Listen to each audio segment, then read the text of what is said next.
परंपरागत चालत आलेला आमचा शिमगा महोत्सव आहे। देवगड पट्ट्यात जर तुम्ही गेला तर तुम्हाला जे फाग आहे त्या फागावरती घुमट वादन केलं जातं, परंतु आमच्याकडे आहे ते नाट्य संगीतांवर घुमट वादन केलं जातं।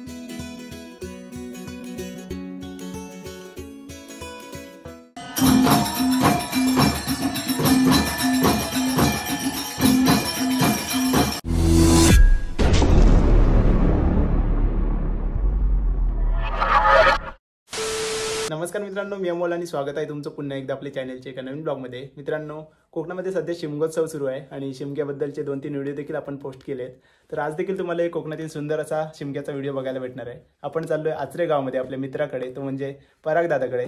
तर पराग दादाचा यूट्यूब चॅनल आहे ज्याचं नाव आहे स्वर्गीय कोकण ब्लॉग। तर स्वतः पराग दादा बांधलाय कोळीन आणि त्यांच्याकडे एकदम पारंपरिक पद्धत असते, म्हणजे नाट्यसंगीतावर घुमट वाद्य करून कोळीन नाचते। तर हे बघण्यासाठी आज मी चाललोय खास करून आचऱ्यामध्ये। तर चला आता मी निघतोय, आपण डायरेक्ट आचऱ्यामध्ये जाऊया आणि बाकीची माहिती घेऊया।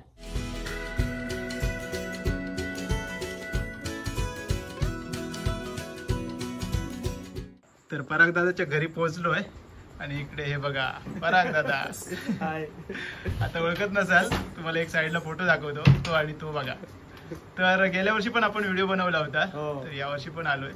तर तुमचा शिमगोत्सव किती दिवसांचा असतो? आमचा शिमगोत्सव असतो ना, तो होळीच्या दुसऱ्या किंवा तिसऱ्या दिवशी जी तुकाराम बीज ही तिथी येते, त्या तिथीपासून आपला 5 दिवसांचा शिमगा महोत्सव असतो। आपल्या गावात 4 वाडे आहेत, दक्षिणवाडा, उत्तरवाडा, त्याच्यानंतर मधला वाडा आणि आपला राधाकृष्ण देवस्थान कृष्णनगर, हे 4 वाडे आणि गावाचे मिळून एक रात्र, असे 5 रात्री साजरे केले जातात। आणि हे जे रात्री आहे ते रँडमली बदलत असतात, म्हणजे यंदा आमची असेल तर दुसऱ्या वर्षी दुसऱ्यांची असेल, म्हणजे असे नंबर मिळत असतात। मग 4 वर्षांनी किंवा 3 वर्षांनी एकदा एक नंबर एकाला मिळतो, 2 नंबर, 3 नंबर, 4 नंबर, अशा पद्धतीचा हा कार्यक्रम असतो।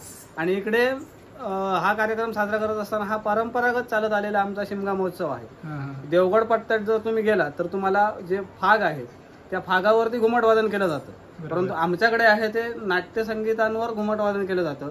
आणि मांडावरती तिकडे आम्ही कोळीन नाचते दररोज रात्री 10 ते 10:30, 11 पर्यंत, म्हणजे जसे कार्यक्रम समोरचे असतील त्या पद्धतीत ते मांड उभा केला जातो। या 5 दिवसात जवळपास 12 मेकअप होतात। आता 12 मेकअप कसे, तर पहिल्या दिवशी 2, म्हणजे रामेश्वर भेटीला आणि पुन्हा रात्री इकडे मांड उभा केला जातो तेव्हा 2, त्याच्यानंतर दुसऱ्या आणि तिसरा दिवस रिलॅक्स असतो, त्यावेळी फक्त 2च असतात, फक्त रात्रीचे। आणि आजचा 4था दिवस म्हणजे सकाळी गाव मागणीचा कार्यक्रम असतो, 4था आणि 5वा दिवस। या कार्यक्रमाचं रूपरेषा अशी असते की जे आपले सभासद आहेत त्या सभासदांच्या घरी जाऊन थाप मारली जाते, त्याच्यात घुमटं असतात, गावातले चाकरमानी जे आलेले असतात ते असतात, ग्रामस्थ असतात, मानकरी असतात, असा सगळा लवाजमा घेऊन आमचा गाव मागणीचा एक कार्यक्रम असतो, तो 4थ्या आणि 5व्या दिवशी असतो। मग 4थ्या दिवशी 3 मेकअप होतात, सकाळीच्या सत्रात, दुपारच्या सत्रात आणि आता हे रात्रीच्या सत्रात, जो 10 वाजता मांड उभा केला जातो। आणि 5व्या दिवशी पण तसंच असतं, सकाळच्या सत्रात, दुपारच्या सत्रात आणि रात्रीच्या सत्रात, हे 3 झाले। आणि परत पहाटे 6व्या दिवशी पहाटे काकड आरती घेऊन धूळ मारली जाते, तेव्हा एक मेकअप असतो। असे आपले 5 दिवसांच्या शिमगा महोत्सवात टोटल 12 मेकअप आणि 12 वेळा हे साडी वगैरे घालावी लागेल। तर खूप छान दिसतोय तू। तर आता आपण चव्हाट्यावरती जाणार, आता आपण मांड उभा करण्यासाठी चव्हाट्यावरती जाणार आहोत। ओके, आणि तिकडे आपल्याला पारंपरिक पद्धतीने घुमट वादन तुम्हाला बघायला मिळेल। आणि जाता जाता मला एक विचारायचं राहिलं, ते म्हणजे हा जो मेकअप केलाय तो कोणी केलाय? हा मेकअप केलाय स्वतः? नाही, मी स्वतः केला नाही, कारण आम्ही काय दशावतारी नाही। बरोबर। मेकअप केलाय तो प्रियंकाने, बघा। अच्छा, वहिनीने केलाय? ही प्रियंका आहे, वहिनी आहे। तिने हा मेकअप केला, यंदाचा 5 दिवसांचा जो मेकअप आहे तो तिने केलाय। आणि जे हेअरस्टाईल बघताय तुम्ही, ती माझ्या मित्राची मिसेस आहे, एक रिया जोशी म्हणून, आणि एक माझ्या मित्राची मावशी आहे, छाया मावशी म्हणून। या दोघांनी आलटून पालटून केलेले आहेत मेकअप। हे केस जे आहेत ना ते खरे आहेत, दादाने वाढवले आहेत। आम्हाला फक्त घातलेला आहे, बाकी केस लांब लचक आहेत। तर आता आपण जाऊया चव्हाट्यावर।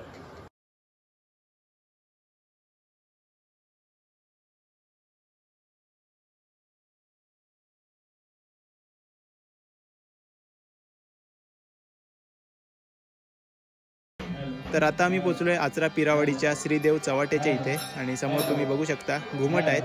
तर हेच घुमट वाद्य आहे आणि याच्या तालावरती कोळीन नाचणार आहे। तर हे पारंपरिक वाद्य आहे आणि पारंपरिक सगळी पद्धत आहे, तर हीच आपण आज बघणार आहोत।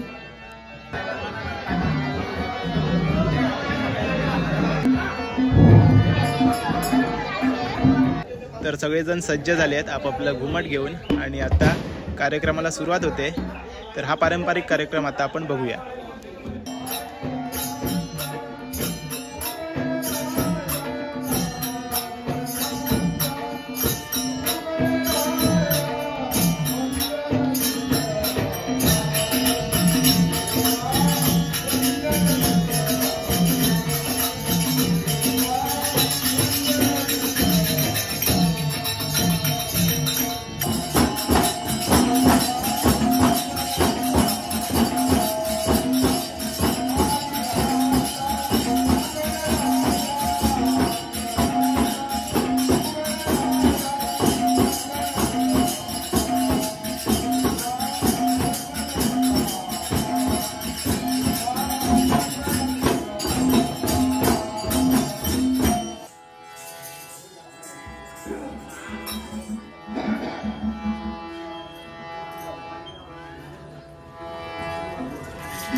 मस्तच.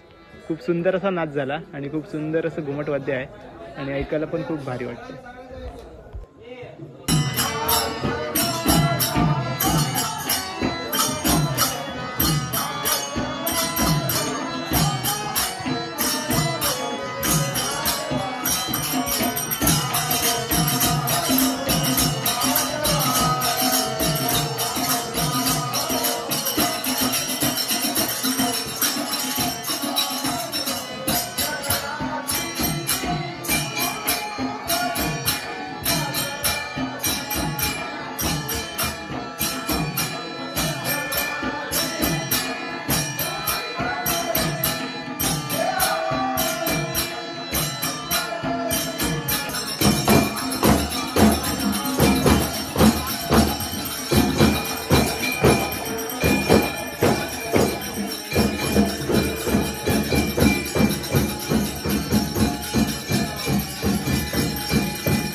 मस्त मस्त.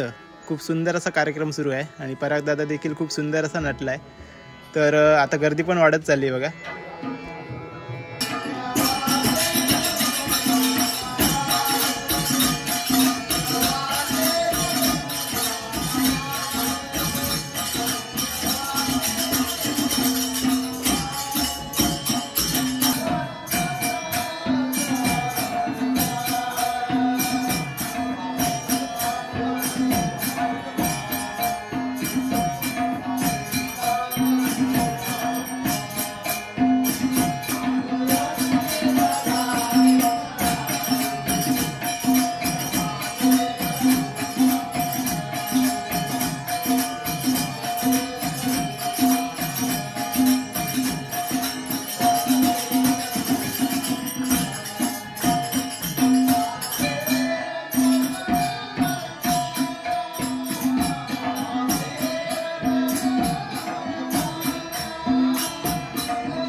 आजच्या दिवसाचा मांडावरचा कार्यक्रम संपला आहे. तर सगळेजण आता दर्शन घेत आहेत आणि खूप सुंदर असा कार्यक्रम झाला. पराग दादा देखील खूप सुंदर असा नाचला. तर एक पारंपरिक पद्धत आपल्याला बघायला मिळाली. धन्यवाद पराग दादा.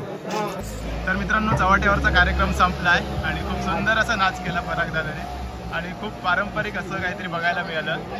तर आता काय असणार आहे? आता याच्यानंतर कसं असतं, प्रत्येक दिवशी इकडे 10 ते 10:30 पर्यंत किंवा 11 पर्यंत थाप मारली जाते. आणि त्याच्यानंतर प्रत्येक वाड्याचे म्हणजे आपल्या पिरावाडीत 4 वाडे आहेत. उत्तर वाडा, दक्षिण वाडा, मधला वाडा आणि आपला कृष्णानगर. 4 वाड्याचे कार्यक्रम इकडे काय असतील सांस्कृतिक कार्यक्रम ते साजरे केले जातात. त्याच्यानंतर 5वी रात्र गावाची असते की गावाची रात्र जी आहे ती संपूर्ण गाव मिळून आपली रात्र साजरी करतात. मग त्यात काही आपले सांस्कृतिक कार्यक्रम ठेवले जातात. यंदा आपला नाटकाचा प्रोग्राम आहे, म्हणजे जन्मदाता हे नाटक बसवलेलं आहे गावातल्या सगळ्या मेंबरांनी मिळून. आणि त्याच्यानंतर पहाटे धूळ होईल. अशा पद्धतीचा हा आपला परंपरागत चालत आलेला हा शिमगोत्सव किती दिवसांचा असतो? आमचा होळीनंतर तिसऱ्या दिवशी तुकाराम बीज येतं. या तिथीला आमचा शिमगा महोत्सव आहे तो चालू होतो आणि त्याच्यानंतर 5 दिवसांनंतर त्याचं धूळ मारून समाप्त. आणि आपल्याकडे घुमट वाद्य केलं जातं आणि घुमट वाद्य पण नाट्यसंगीत जे आहे त्या नाट्यसंगीत पण घुमट वाजून केलं जातं.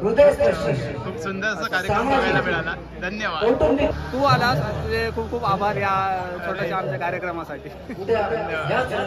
तर मित्रांनो, आज आपण आचरा पिरावाडीतील सुंदर असा शिमग्याचा कार्यक्रम बघितला. तर हा पारंपरिक कार्यक्रम तुम्हाला कसा वाटला नक्की कमेंट्समध्ये सांगा.